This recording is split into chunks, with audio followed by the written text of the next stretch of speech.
Assalamualaikum warahmatullahi wabarakatuh.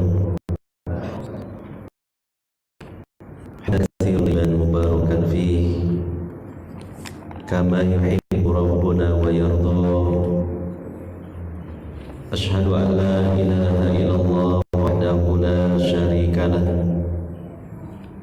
wa asyhadu anna Muhammadan abduhu wa rasuluh. Sallallahu alaihi wa ala alihi wa sahbihi ajma'in wa man tabi'ahum bi ihsanin ila yaumiddin. Wa qala subhanahu wa ta'ala fi kitabihil karim wa ma umiru illa liya'budullaha mukhlishina lahuddin hunafa. Al-ayah. Amma ba'd. Hadirin wal hadirat, para bapak, para ibu, serta saudara-saudari sekalian yang semoga selalu mendapatkan rahmat dan taufik dari Allah Subhanahu wa ta'ala. Alhamdulillah, pada kesempatan sore hari ini tentunya dengan rahmat dan taufik dari Allah Subhanahu wa ta'ala kita bisa hadir di sebaik-baik tempat. Kenapa disebut sebaik-baik tempat? Karena tempat kita sekarang ini yang kita hadir di dalamnya adalah rumah Allah di muka bumi ini, masjid. Nabi mengatakan sebaik-baik tempat di muka bumi ini adalah masjid, dan sejelek-jelek tempat adalah pasar. Kita ditakdirkan sore hari ini di masjid, dan bahkan kita hadir di masjid ini sekaligus juga dalam rangka menghadiri majelis ilmu. Kita jadikan masjid pada kesempatan sore hari ini sebagai majelis ilmu, dan majelis ilmu adalah sebaik-baik majelis zikir atau majelis zikir yang paling utama. Majelis ilmu, kata Nabi sallallahu alaihi wasallam, adalah taman surga di muka bumi ini. Maka sekali lagi ini adalah sebuah nikmat yang besar yang hakikatnya adalah dari Allah Subhanahu wa ta'ala, untuk kita syukuri, bukan untuk kita menyombongkan diri. Karena mungkin ada sebagian hamba-hamba Allah yang lain ketika sore hari di bulan Ramadan, mungkin juga di sore hari ini, tidak sedang berjalan di taman surga, tapi mungkin di taman-taman yang lain yang sifatnya taman duniawi, taman hiburan. Sekalipun hukum asalnya boleh, tapi jelas sepakat taman surga lebih utama, dan kita berada di taman surga di muka bumi ini.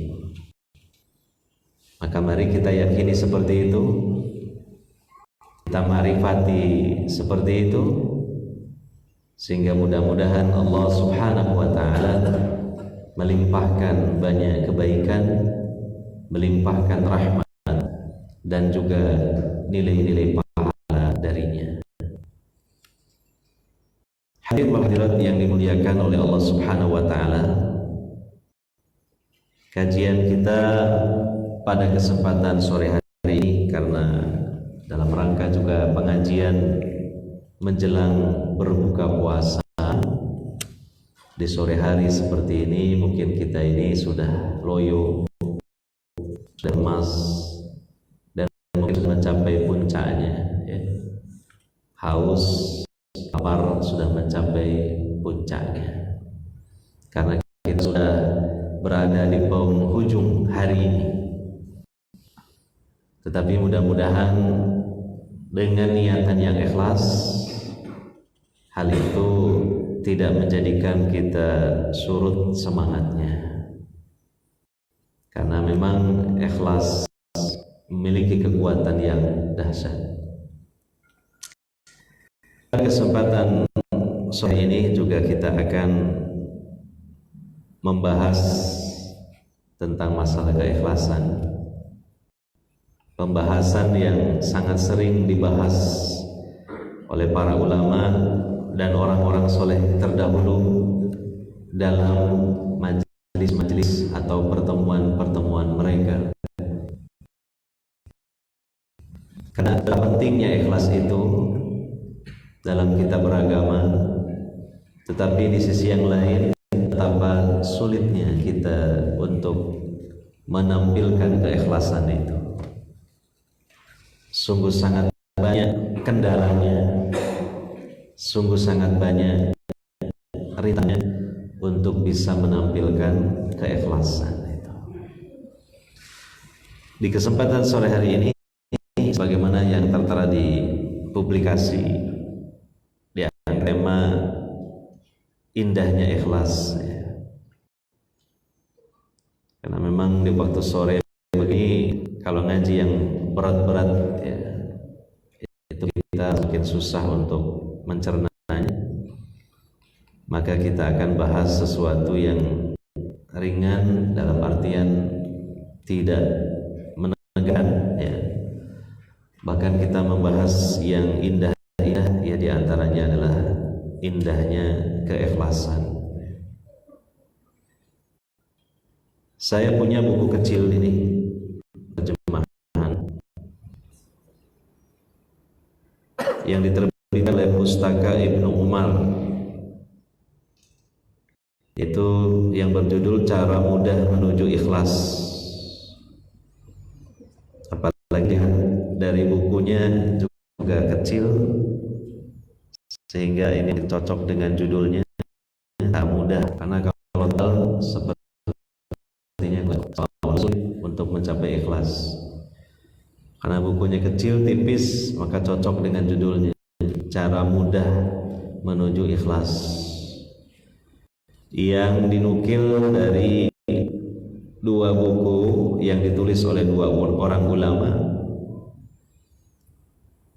Yang pertama adalah Al-Ikhlas karya Syekh Abdul Muhsin Abbad.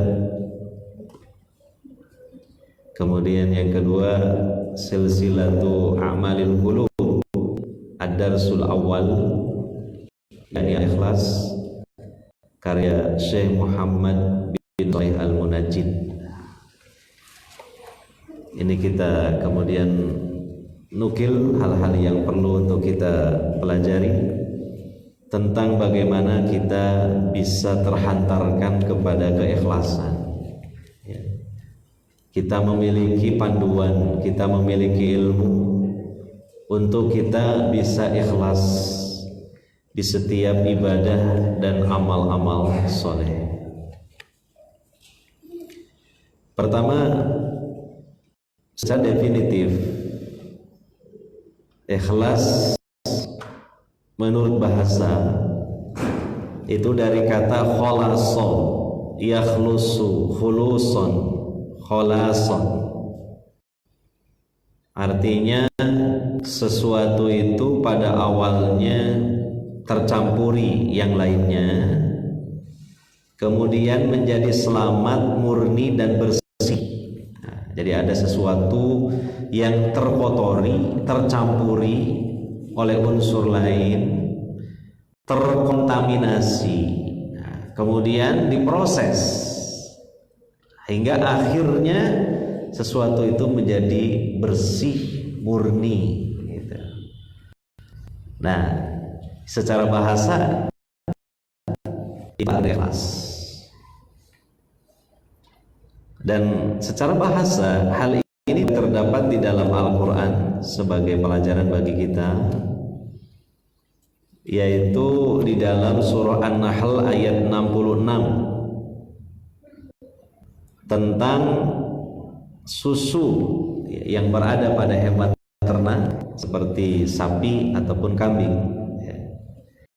Allah mengatakan wa inna lakum fil an'ami la'ibrah nusqikum mimma fi butunihi min baini farthi wa min labanan khalisan sa'iqal lisharibin. Dan sesungguhnya pada binatang ternak itu benar-benar terdapat pelajaran bagi kalian. Kami memberi kalian minum dari apa yang berada dalam perutnya berupa susu yang bersih antara kotoran dan darah, ya kan? Susu ibadah dari binatang ternak, misalnya dari sapi, dari kambing. Padahal di dalam perut binatang ternak itu juga ada unsur lain, yaitu antara kotoran dan darah. Tetapi susu yang diperah dan dikeluarkan itu tidak bercampur lagi dengan kotoran dan darah. Seandainya itu masih bercampur, tentu itu menjijikkan sekali. Ya, jadi namanya susu 3 in 1 ya. Ya, susu 3 in 1, 3 unsur menjadi satu. Unsur pertama darah. Aduh, darah itu kan haram. Yang kedua kotoran, sekalipun halal, tapi siapa yang doyan kotoran hewan? Jijik. Nah, baru kemudian susunya. Nah, tetapi kenyataannya seseorang memerah susu ya, dari teteknya binatang yang diperah itu keluarnya susu saja. Nah, itu namanya sudah ikhlas. Ya, jadi sudah tersendiri, sudah murni, tidak tercampur lagi dengan unsur-unsur yang lain. Ya, sehingga susu yang bersih, tidak tercampur kotoran mana maupun darah, itu dikatakan khalison. Nah, dalam ayat tadi disebut khalison, telah murni. Nah, jadi itu secara bahasa. Adapun kata ikhlas secara bahasa terbentuk dari kata akhlaso, yukhlisu, ikhlason. Jadi kalau dari sisi sulasi mujarradnya dalam ilmu sorof itu dari kholaso. Kemudian kata ikhlas itu sudah sulasi mazid, ketambahan satu huruf yaitu hamzah di depannya, menjadi akhlaso, yukhlisu, ikhlason. Nah, ketemulah kata ikhlas. Artinya adalah memurnikan sesuatu dan membersihkannya dari sesuatu yang mencampuri dan mengotorinya. Orang yang memurnikan sesuatu tersebut disebut mukhlis, ya, disebut mukhlis. Ini secara bahasa. Adapun secara istilah, ikhlas, yang mana syariat Islam ini Allah Subhanahu wa ta'ala memerintahkan hamba-hambanya di dalam menjalankan agamanya, di dalam melaksanakan ibadah kepadanya, wajib untuk ikhlas. Allah berfirman di surah Al-Bayyinah ayat 5, wa ma umiru illa liya'budullaha mukhlishina lahuddina hunafa. Padahal mereka tidak disuruh kecuali supaya beribadah kepada Allah dengan memurnikan ketaatan kepadanya dalam menjalankan agama dengan lurus. Dan juga di ayat yang lain surah Az-Zumar ayat 3 Allah menyatakan ala lillahi dinul khalis. Ingatlah, hanya kepunyaan Allah lah agama yang bersih dari syirik.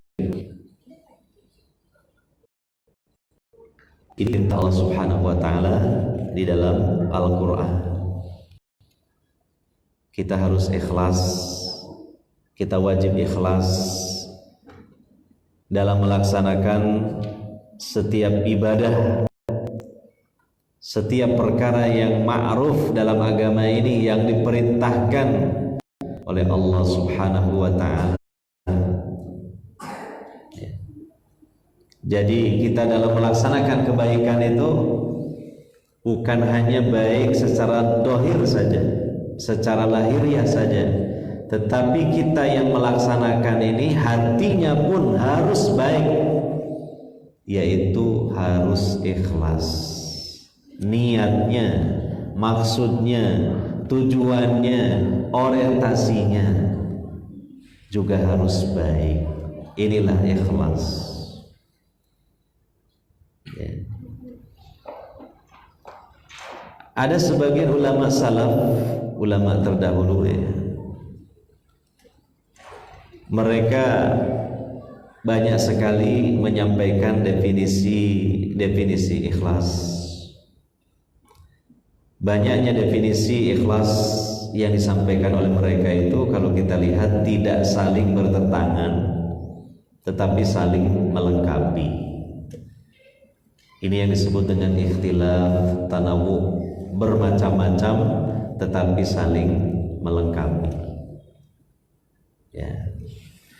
Di antara mereka ada yang menjelaskan ikhlas itu adalah beramal untuk Allah semata, tidak ada bagian untuk selain Allah.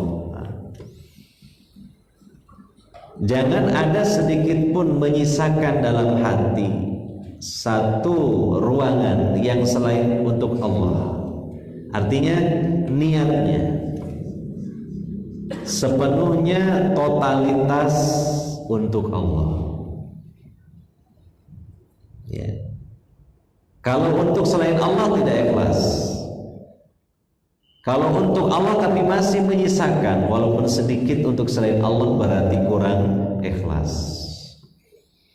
Semakin sempurna, semakin totalitas keikhlasan, semakin sempurna amal itu dan semakin besar nilai pahalanya. Nah, rupanya kesungguhan kita dalam beramal itu, menata hati sepertinya lebih berat lagi daripada menata amal zahir. Seperti misalnya kita ingin bersedekah dengan cara sederhana di masjid misalnya, yaitu kita menata sandal-sandal jamaah masjid supaya rapi, ya kan? Supaya teratur, sampai menghadapnya juga sama, seragam. Menghadap, biasanya menghadap kemana? Menghadap ke arah luar, kan gitu. Nah, itu menata sandal sebuah kebaikan karena memberikan manfaat untuk orang lain, dan di situ membutuhkan ketelatenan. Tetapi ternyata menata hati ketika itu lebih sulit lagi daripada menata sandal. Benar-benar ini kita harus mantapkan karena Allah, bukan karena dilihat orang kita ini rajin, kita ini perhatian sama saudaranya itu. Ya, jadi ini dibutuhkan dua hal: menata sandal, yang ini bagian dari amal soleh, dan menata hati untuk ikhlas. Dan yang kedua sepertinya lebih sulit, maka harus kita lewati rintangan-rintangan itu. Ya. Dan ibadah-ibadah yang lain juga seperti itu. Sholat sunnah, baca Quran, infak. Ya. Kadang sulit, kadang mudah, tetapi menata hati ini jelas lebih sulit. Maka yang harus kita perlu perhatian. Karena dalam undang-undang Allah Subhanahu wa ta'ala, dalam agama Islam ini, penilaian Allah Subhanahu wa ta'ala dari Bukan dari sisi dohir saja, tapi juga apa? Batinnya. Dan batin ini hanya Allah yang tahu. Kemudian si pemilik batin itu ya kita ini yang beramal ini. Allah tidak bisa kita tipu dan tidak bisa kita kelabui. Demikian juga hati kita, yang kita menyebutnya hati kecil, tidak bisa kita bohongi. Maka orang yang ikhlas itu juga adalah orang yang shadiq, orang yang jujur. Ya. Ini contoh penjelasan tentang makna ikhlas. Ada lagi yang mendefinisikan ikhlas itu melakukan ketaatan dengan tujuan semata-mata menunaikan hak Allah Ta'ala. Nah, ini juga singkat, sepertinya sederhana tapi mendalam. Kadang-kala kita yang belajar ikhlas ini loh ya, menunaikan hak Allah tapi masih kecampuran hak yang lain, terutama hak kita sendiri gitu. Jujur aja lah. Ya, memang ini hak Allah, menunaikan hak Allah, tetapi masih kecampuran hak-hak selain Allah, artinya hak diri sendiri. Kita ingin mengambil bagian itu, padahal ikhlas seluruh bagiannya itu ditujukan, diserahkan kepada Allah Subhanahu wa Ta'ala. Ya, dalam istilah ulama itu hak pribadi namanya al-hudud nafsiyah. Ada hak-hak pribadi, ada kepentingan pribadi, ada tendensi atau modus untuk kepentingan pribadi. Maka yang ikhlas secara 100% itu sudah tidak ada, karena yang ada hanyalah apa? Menunaikan haknya Allah. Ibadah itu kan sejatinya apa? Haknya Allah. Nah, kita kalau ibadah berarti kita menunaikan haknya Allah. Sungguh ini hal dalam prakteknya tidak mudah, ya toh. Tidak seperti teorinya atau ilmunya ini. Tetapi kita belajar dalam praktek juga bersungguh-sungguh bahwa dalam beribadah, melakukan kebaikan itu kita dalam rangka hanya menunaikan haknya Allah. Nah, itu. Ya. Maka kalau itu secara total haknya Allah, Allah pun karena Allah baik, maha memberikan balasan, maha berterima kasih kepada hambanya, Allah pun akan menunaikan haknya hamba.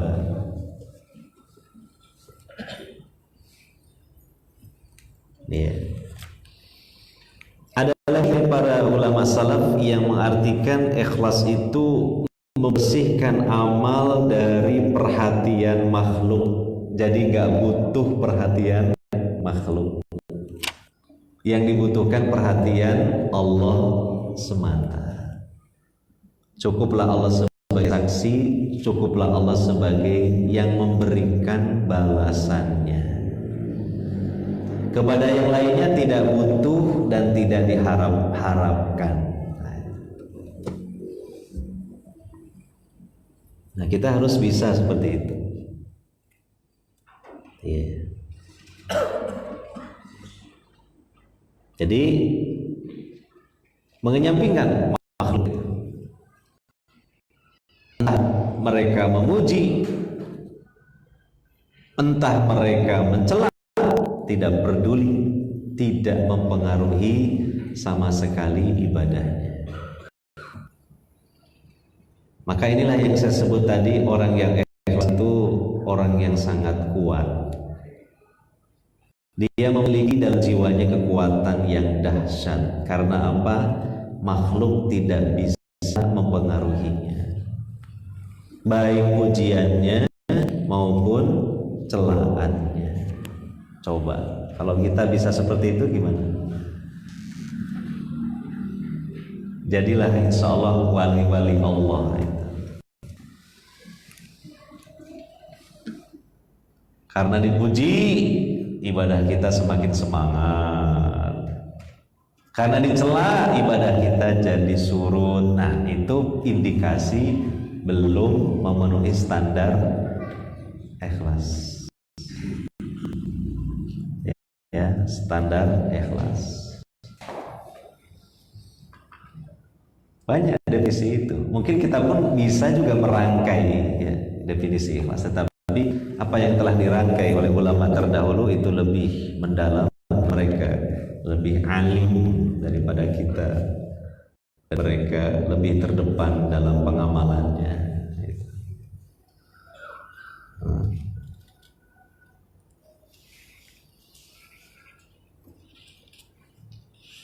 Ikhlas sangat penting sekali ya, sebagaimana yang sering kita pelajari. Di antaranya ikhlas merupakan syarat amal untuk diterima. Dari situ aja kita bisa paham sejauh mana pentingnya ikhlas. Karena seiring dengan masalah amal itu diterima atau tidaknya. Nah, kalau kita beramal kemudian untuk tidak diterima, buat apa? Gitu. Pastinya kita beramal agar amal itu diterima, maka pastikan terpenuhi syaratnya. Di antaranya apa? Ikhlas. Lain sesuai dengan tuntunan syariat Rasulullah sallallahu alaihi wasallam. Berarti kalau begitu orang yang tidak ikhlas merugi, jelas merugi. Karena dia melakukan sesuatu tetapi tidak mencapai apa yang diinginkan. Padahal dia sudah berkorban waktu, tenaga, pikiran, kadang harta. Yeah.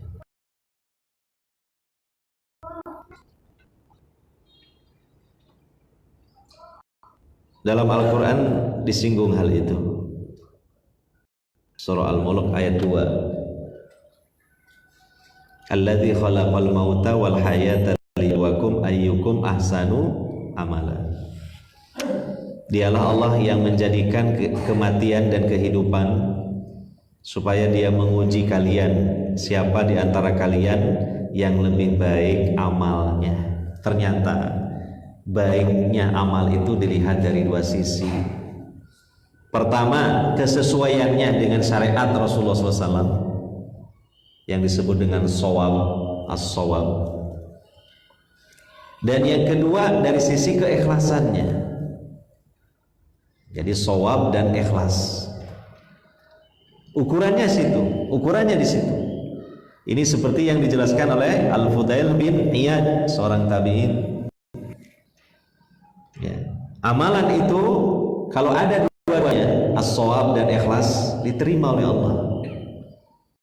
Tapi amalan itu kalau tidak ada dua-duanya, bahkan hanya salah satu tidak ada, tidak diterima oleh Allah. Ikhlas tapi tidak shawab, nggak diterima oleh Allah. Shawab tapi tidak ikhlas pun tidak diterima oleh Allah. Saya mau tanya pertanyaan sederhana. Sampean beribadah, beramal soleh, ingin diterima apa tidak oleh Allah? Pengen. Kenapa sih kok pengen diterima? Kenapa? Supaya apa? Nah, betul. Pengen masuk surga. Nah, pahala itu ya nanti akan Allah tukar, artinya menjadi sebab Allah memberikan rahmat. Dengan rahmat itu kita masuk ke dalam surga. Nah, berarti ujung-ujungnya sangat penting sekali ikhlas itu. Karena dengan sebab ikhlas menjadikan amal kita diterima, dan dengan amal kita diterima Allah berikan rahmat kepada kita, dan dengan rahmatnya kita masuk ke dalam surga. Kalau amal kita tidak diterima, bagaimana Allah merahmati kita? Kalau Allah tidak merahmati kita, bagaimana memasukkan kita ke dalam surga? Nah, itu. Sebenarnya kita sudah tahu sih pentingnya ikhlas, tapi prakteknya kok masih susah ya. Nah ini makanya perlu diulang-ulang pelajarannya gitu. Ya. Di sisi yang lain memang setan mulai dari dedengkotnya sampai keroconya pun memang sangat-sangat perhatian untuk mengotak-ngatik keikhlasan itu tentunya. Makanya akibatnya dapat kita rasakan sendiri. Oh ternyata ikhlas itu kok gak mudah. Nah, itu. Makanya kita belajar ilmunya, berlatih pengamalannya, dan selalu mohon pertolongan kepada Allah Subhanahu wa Ta'ala untuk dianugerahi oleh Allah keikhlasan. Ya.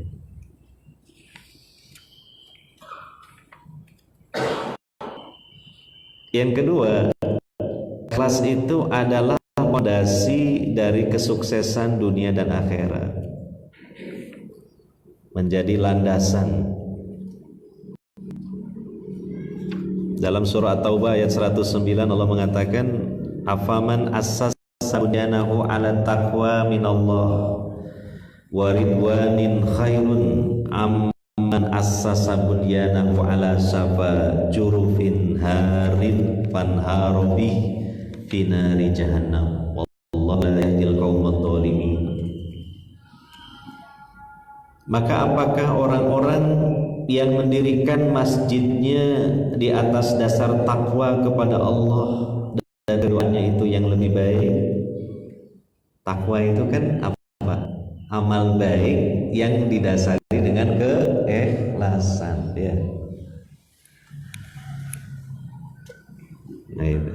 Ataukah orang yang mendirikan bangunannya di tepi jurang yang runtuh, lalu bangunannya itu jatuh bersama-sama dengan dia ke dalam neraka jahanam karena membangunnya tidak atas dasar ikhlas, bukan tapi malah celaka.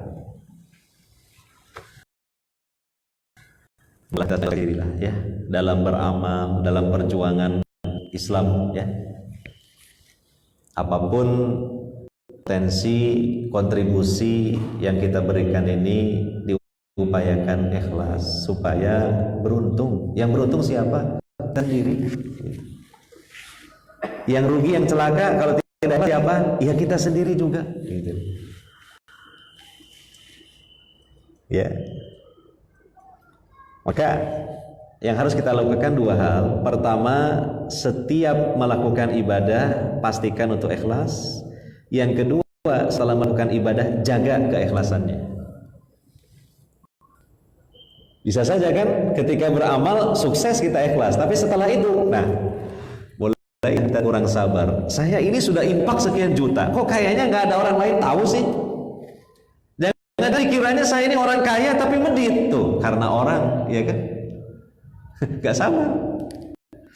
Menahan, menyimpan ya, catatan pahala, nggak sabar, pengen dipublikasikan, pengen orang lain tahu, jangan sampai nggak tahu. Nah, berarti itu tadi loh, orang ikhlas itu tidak perlu kepada perhatian makhluk. Itu kan perhatian makhluk. Yang terpenting perhatian siapa? Allah Subhanahu wa Ta'ala. Allah sudah mencatatnya. Selesai. Tinggal tunggu nanti Allah akan memberikan balasannya di Yaumuddin, hari pembalasan di akhirat.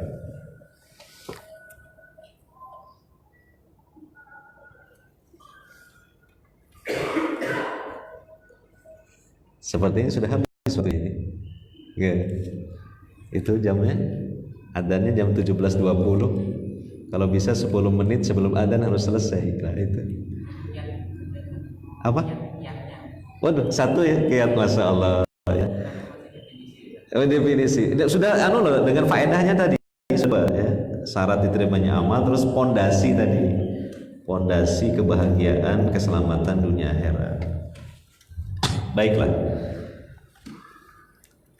Di antaranya yang saya baca di buku ini, salah satu kiat untuk ikhlas itu ya, sebisa mungkin kita suka merahasiakan ibadah dan amal kebaikan kita. cukup Allah sebagai saksinya. Itu. Kalau sudah kita suka merahasiakan, memang ini hati kita terkondisi untuk ikhlas.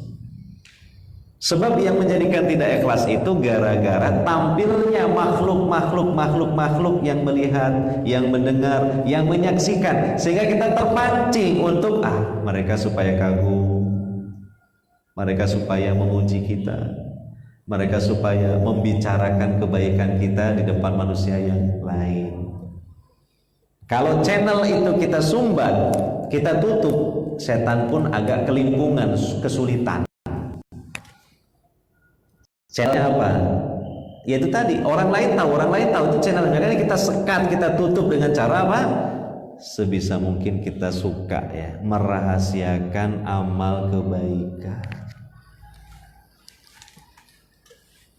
Ketika orang lain tahu, aduh ini riskan, aduh. Bukan sebaliknya, aduh kenapa sih ada yang tahu? Nah itu harusnya kita tidak seperti itu. Kalau bisa rahasia ini. Makanya semacam Imam Ibnul Qayyim Al-Jauziyah mengatakan, ya, rahasiakanlah kebaikan kalian sebagaimana kalian merahasiakan aib dan kesalahan kalian. Ya kan? Aib dan kesalahan kita ingin rahasia apa ingin tersebar? Ingin rahasia, tertutup. Nah, kalau bisa dalam kebaikan pun seperti itu. Ya, coba kita praktekkan dari hal sekecil mungkin. Sukanya itu justru apa? Merahasiakan amal.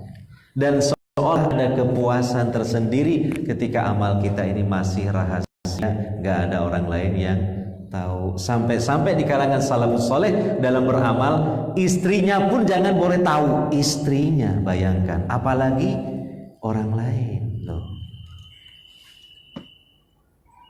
Kalau bisa. Saya kira udah cukup waktunya. Ya, sampai di sini dulu. Ya itu tadi kan satu kiat gitu. Mudah-mudahan bermanfaat ya. Ya semoga kita belum banyak ini kita menukil faedah dari buku ini tentang ikhlas ya. Mudah-mudahanlah itu menambah pengetahuan kita untuk memotivasi, mendorong kita semangat lagi dan ada perhatian khusus ya melihat hati kita ketika beramal untuk kita perjuangkan agar ikhlas. Demikian, mohon maaf kalau ada hal-hal yang kurang berkenan di hati dari saya. Kita akhiri dengan doa. Subhanakallahumma bihamdika asyhadu an la ilaha illa anta astaghfiruka wa atubu ilaik.